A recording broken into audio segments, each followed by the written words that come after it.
Bonjour à tous, 42e numéro du JT de la télé. Au sommaire cette semaine, Véronique Jeunesse écartée du téléfilm de France 2 sur la GPA de Marc-Olivier Fogiel. On poursuivra avec CNews rappelé à l'ordre pour son manque de pluralisme politique pour les régionales de dimanche. On évoquera aussi le meilleur pâtissier, d'abord avec les premières informations sur la nouvelle saison de l'émission et sur la modification de la version célébrité qui sera proposée uniquement sur Gulli, on vous dira tout. On parlera aussi de l'affaire Jérém Stargate puisque l'influenceur a été innocenté officiellement cette semaine par la justice et on fera un point sur cette affaire pour Pascal Cardona qui lui sera jugé. Dans une grande page de spécial sport, on parlera aussi des droits télé pour la Ligue 1 en version simple pour tout comprendre.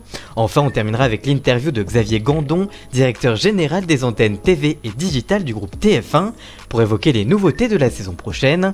Sans oublier comme chaque semaine le bref de l'actu, on parlera de Patrick Sébastien qui re-signe sur C8, de Non-Stop People qui s'arrête, de En Famille qui est de retour et de la soirée extraordinaire avec Marie Portolano sur M6. Les timecodes de chaque sujet est à retrouver dans la description et en bas de votre écran. Et nous on en parle de tout ça juste après le générique. C'est parti, générique.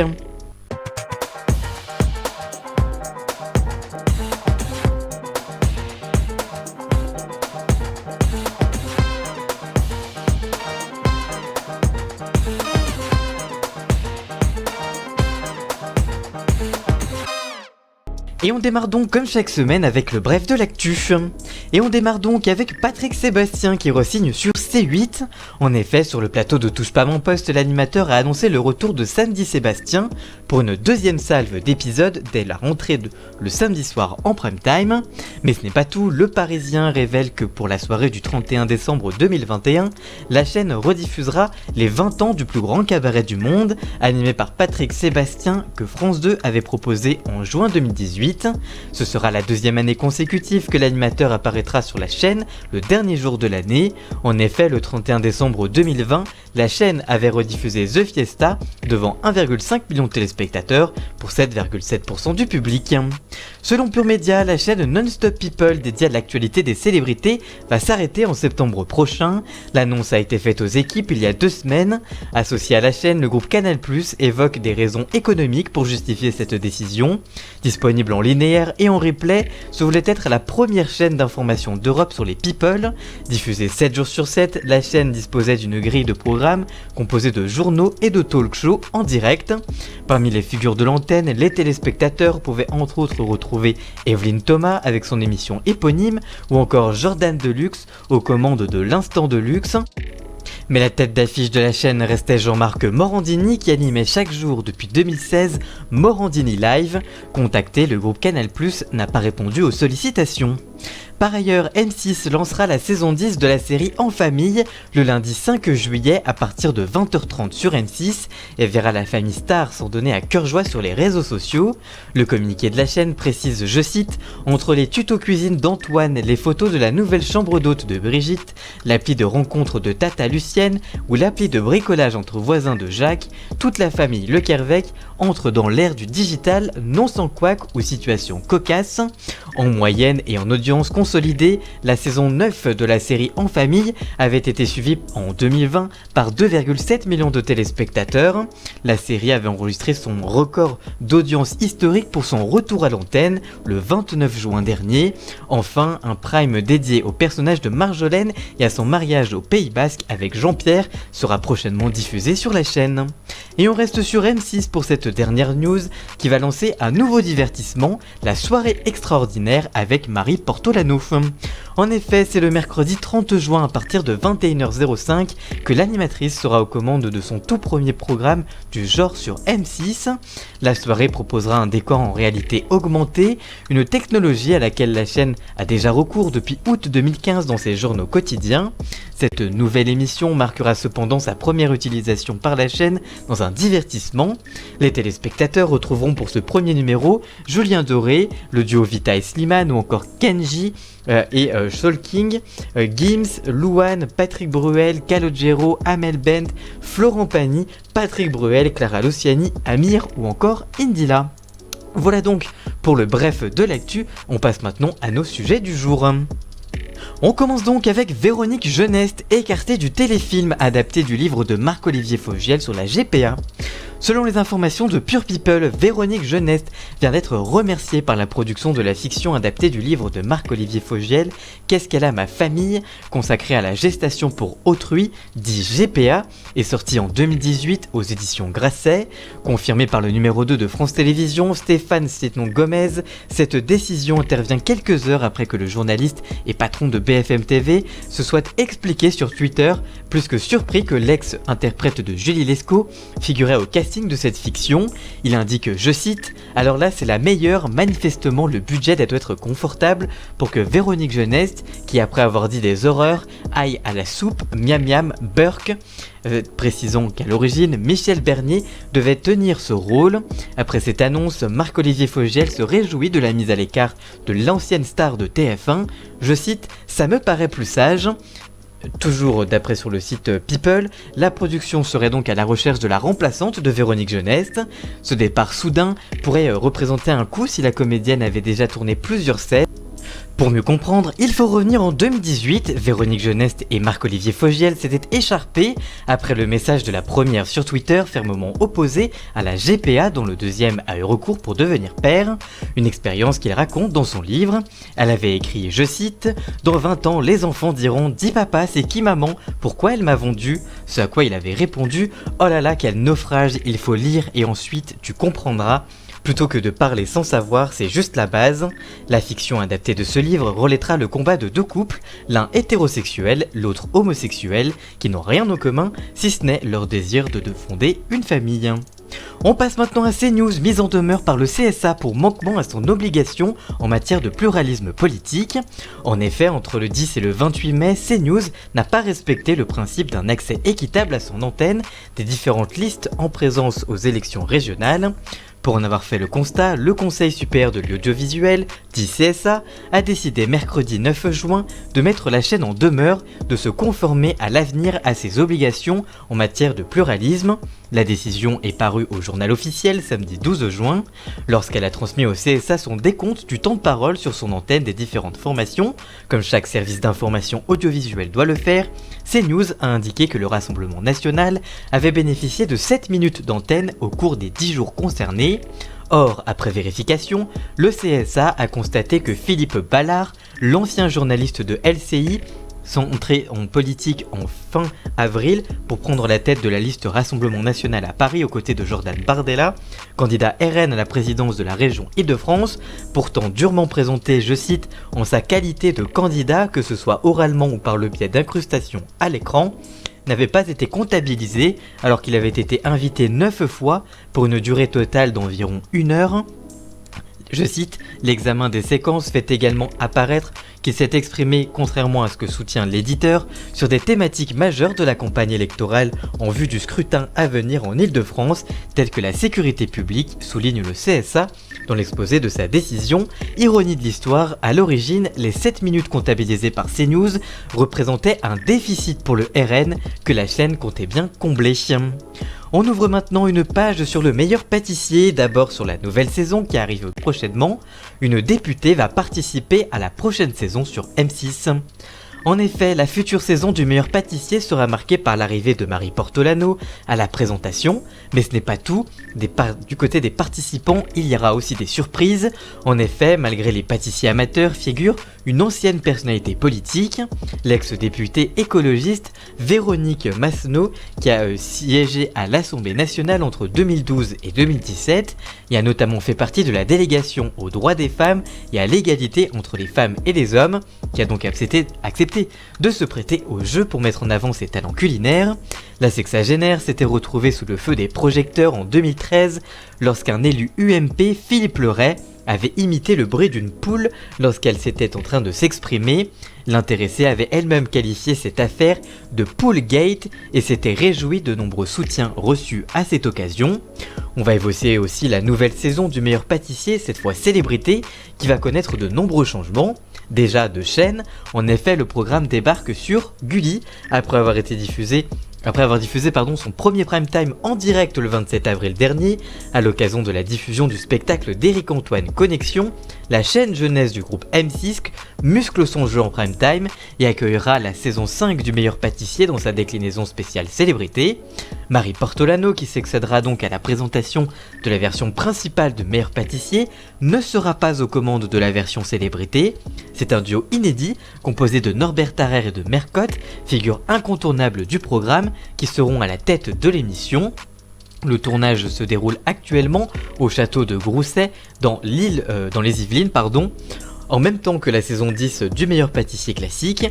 Côté casting, on retrouvera le duo de chanteuses Les Frangines, Joyce Jonathan, l'humoriste et youtubeuse Lola Dubini et l'ex-Miss France Malika Ménard. On poursuit avec l'affaire Jérém Star Gate et la plainte pour agression sexuelle qui a été classée sans suite pour Jérém Star. Retour sur l'affaire et un point sur le dossier pour Pascal Cardona. Mercredi soir, l'influenceur star Jérém Star a annoncé sur ses réseaux sociaux que la plainte pour viol sur mineur qui le visait a été classée sans suite, une information qui a été confirmée par le procureur de Nîmes à l'AFP. Le procureur Éric Morel indique, je cite, « Je confirme le classement sans suite pour Jérémy Gisclon alias Jérém Star et des poursuites contre Pascal Cardona pour de multiples infractions à caractère sexuel impliquant des mineurs. » Dans son communiqué, Jérém Star a confié avoir, je cite, « vécu un enfer qu'il a littéralement détruit. Un jeune homme que je n'avais jamais vu de ma vie avait déposé plainte contre moi en mentant. Les médias s'étaient délectés de tout ça et avaient fait leur chou gras. Peu importe si c'était faux, l'essentiel était de me faire tomber et colporter des ignominies à mon sujet, car je dérangeais. » À l'époque, le roi des potins de la télé-réalité était chroniqueur des Terriens du dimanche de Thierry Ardisson sur C8. Lorsqu'un jeune individu a déposé plainte contre Jérém Star pour corruption, agression sexuelle sur mineurs et recours à la prostitution, et contre Pascal Cardona, cadre de France Bleu, pour viol sur mineurs. Celui qui interviewait des starlettes dans son jacuzzi avait été écarté de C8. Il revient d'ailleurs sur son départ et précise, je cite, « Quand j'ai été lâchement viré de la chaîne C8 alors que je vivais mon rêve et que je construisais ma carrière télé chez Ardisson, la direction n'a cessé de me demander un document de la justice qui allait me blanchir. Les marques avec lesquelles je collaborais à l'époque ont également toutes stoppé mes contrats en attendant de voir ce fameux document. Mes projets et ma carrière ont été ralentis en attendant ce satané document. Il a mis 3 ans et demi à arriver et pendant ce temps, je n'ai cessé de devoir me justifier et prouver au monde entier que j'étais innocent. » Aucune charge n'a donc été retenue contre Jérém Star puisqu'il était en voyage à la date supposée des faits. De son côté, Pascal Cardona, dit Pabibel dans les stories du blogueur, devra lui répondre à la justice début 2022. L'acte de poursuite en cours de rédaction comprendrait de multiples infractions à connotation sexuelle, organisation à son domicile de soirées suivie de relations sexuelles en présence de mineurs, soirées où l'alcool était fourni aux dites mineurs, s'ajoutant à la corruption de mineurs, l'agression sexuelle et le recours à la prostitution de mineurs. Il risque jusqu'à 7 ans d'emprisonnement et de lourdes amendes. On passe maintenant à la chronique sport avec les droits télé de la Ligue 1 et on en parle juste après le générique. C'est parti, générique.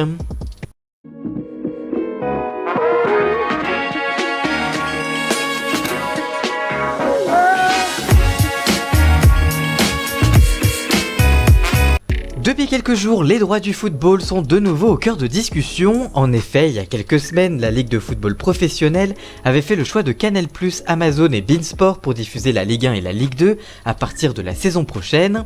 Sauf que vendredi dernier, la chaîne cryptée a annoncé retirer son offre concernant la première division. La raison de sa colère, le choix de la LFP de faire entrer Amazon dans la danse.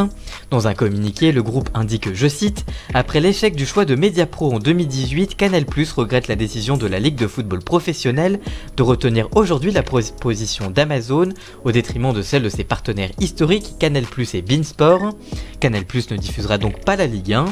Plus tôt, le géant américain avait en effet fait irruption dans le football français en se partageant avec Canal+ la diffusion de la Ligue 1 pour un montant annuel de 663 millions d'euros pour les clubs jusqu'en 2024. Selon la répartition adoptée par le conseil administratif de la LFP, Canal+ doit verser 332 millions d'euros chaque saison sur la période 2021-2024 contre 250 millions d'euros annuels pour Amazon. Le géant américain ajoutera de son côté une rallonge pour se partager aussi la Ligue 2 avec beIN Sport. La chaîne qatarienne, qui était en lice pour les 80% des matchs de Ligue 1 et 100% des matchs de Ligue 2, se contentera donc pour sa part de 2 matchs par journée de Ligue 2 pour 30 millions d'euros, le restant allant à Amazon pour 9 millions d'euros, plus le paiement des coûts de production estimé à 25 millions d'euros. Au total, les clubs professionnels devraient donc percevoir la moitié de ce qu'ils auraient dû obtenir au moment de l'irruption de Mediapro.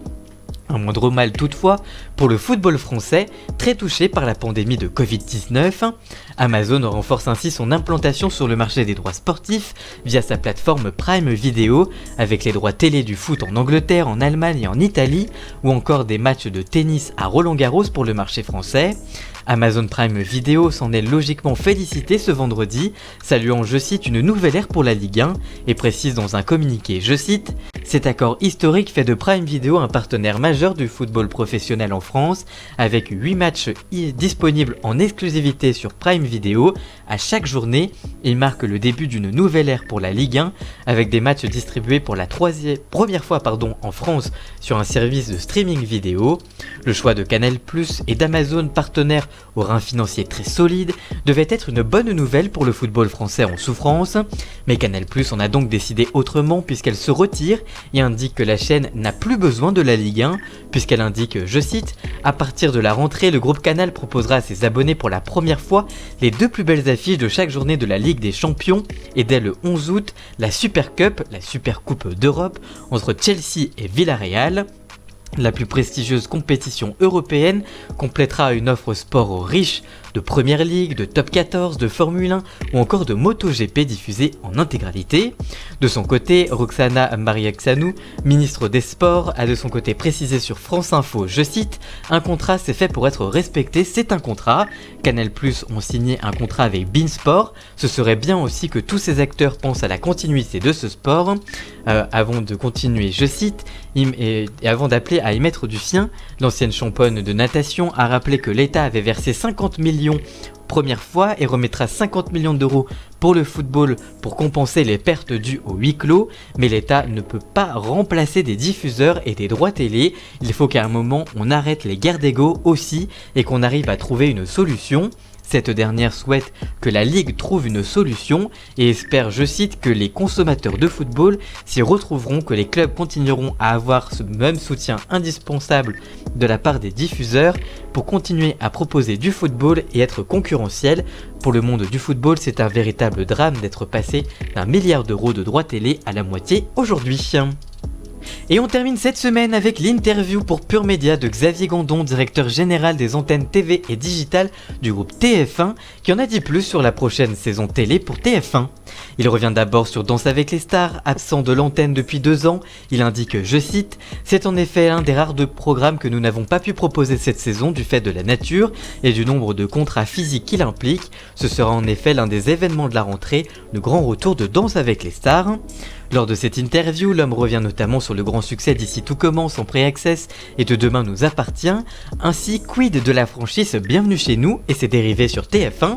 Il indique, je cite, « Nous avons fait des tests lors de récentes semaines de vacances scolaires, ce sont des franchises qui restent intéressantes, nous réfléchissons à des évolutions de programmation, pourquoi ne pas imaginer des diffusions dans des cases d'après-midi, à la place des téléfilms, pourquoi ne pas envisager des diffusions sur certaines de nos chaînes de la TNT ?